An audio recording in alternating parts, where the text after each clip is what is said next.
Last October, the GAO revealed that many of the people who serve as directors of the Federal Reserve banks, including Jamie Dimon, the CEO of J.P. Morgan Chase, the largest financial institution in this country, come from the exact same financial institutions that the Fed is in charge of regulating.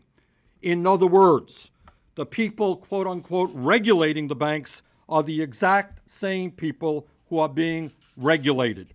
If this is not a clear example of the fox guarding the henhouse, I don't know what is. The GAO has detailed instance after instance of top executives of financial institutions and corporations who could have used their influence as Federal Reserve directors to financially benefit their firms.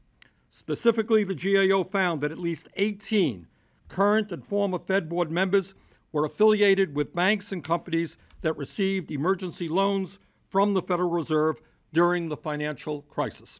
The GAO found that allowing members of the banking industry to both elect and serve on the Federal Reserve boards of directors creates, quote, an appearance of a conflict of interest, end of quote, and continues to pose, quote, reputational risks, end quote, to the Federal Reserve System.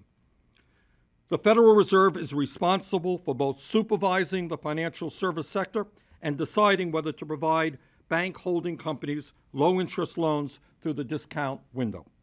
I think the American people would be shocked to learn that the CEOs of some of the largest banks in America are allowed to serve on the boards of the main agency in this country in charge of regulating these financial institutions, the Federal Reserve. Allowing banking industry executives to serve on the Fed's boards and handpick its members and staff is a clear conflict of interest that must be ended. The recent multi-billion-dollar trading loss at J.P. Morgan Chase underscores the need to structurally reform the Federal Reserve System. The Fed has got to be a more democratic institution, responsive to the needs of the middle class and working families of this country, and not just the CEOs on Wall Street. In my view, it is a blatant conflict of interest for Jamie Dimon, the CEO and chairman of J.P. Morgan Chase, to serve on the New York Fed's board of directors. It is also a conflict of interest when any other bank CEO sits on a Federal Reserve Bank board.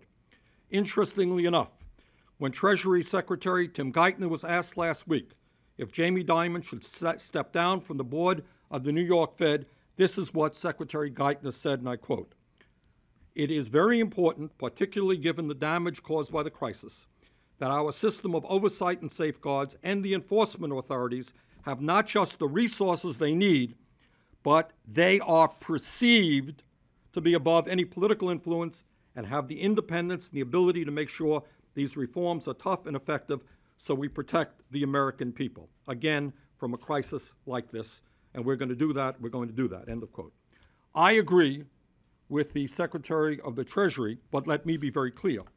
This is not just a perception problem. This conflict is real. According to the GAO, Jamie Dimon served on the New York Fed's board at the same time that his bank received more than $390 billion in virtually zero interest loans from the Fed. Moreover, the GAO revealed that J.P. Morgan Chase served as one of the clearinghouse banks for the Fed's emergency lending programs and received an 18-month exemption from the Fed's risk-based capital requirements. If this is not a conflict of interest, I don't know what is. But again, this is not just about Jamie Dimon, and let's be clear about that. The GAO found that Jeffrey Immelt, the CEO of General Electric, also served on the board of the Federal Reserve Bank of New York at the same time that the Fed authorized an emergency loan of $16 billion to GE. And on it goes. So let me just conclude by saying that I think the American people are pretty clear. They want reform of the financial institutions in our country, and they want reform of the Fed. And specifically, the legislation that Senator Boxer, Senator Begich, and I are introducing would do the following. It would prohibit banking industry executives or other employees in companies regulated by the Fed from serving on any of the Federal Reserve's board of directors. It would prohibit the banking industry from selecting any of the Fed's board of directors. It would prohibit Federal Reserve employees or board members from owning stock or investing in companies that the Fed oversees, regulates, and supervises without any exceptions or waivers. I think this is an important step forward in terms of bringing integrity to our financial institutions. It's long overdue, and we're going to work hard to see that it gets passed.